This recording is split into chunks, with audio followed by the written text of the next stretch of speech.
दरम्यान मुंबईतले रस्ते मोकळे करा, आंदोलकांना रस्त्यांवरून हटवा, कोर्टाने राज्य सरकारला आता आदेश दिलेत। गणेशोत्सवामध्ये मुंबईमध्ये कोंडी व्हायला नको असं कोर्ट म्हणतंय।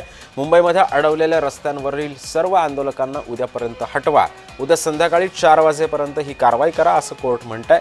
मुंबई बाहेरच्या आंदोलकांना आता मुंबईच्या वेशीवरच थांबवा असे आदेश कोर्टाने दिले।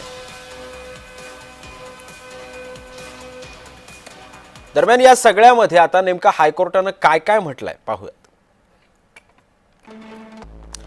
2 दिवसांमध्ये परिस्थिती पूर्वपदावर आणा।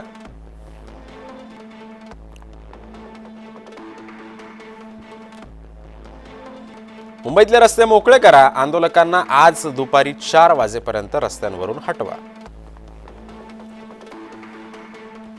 गणेशोत्सवात मुंबईमध्ये कोंडी व्हायला नको। मुंबई बाहेरच्या आंदोलकांना मुंबईच्या वेशीवरच थांबा।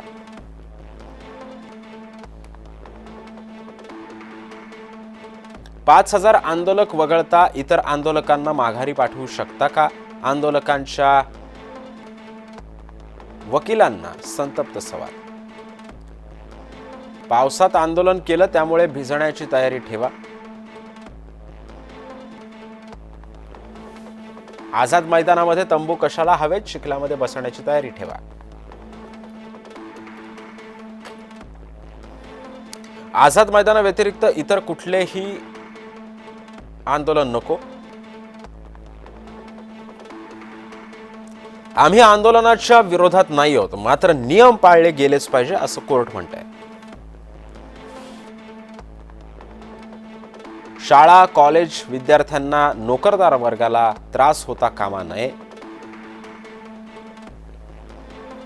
नागरिकांच्या मूलभूत गरजा पूर्ण झाल्याच पाहिजेत असं कोर्ट म्हणतंय। 26 ऑगस्टच्या आदेशाचं काटेकोरपणे पालन करा असं राज्य सरकारला त्यांनी आदेश दिलेले आहेत।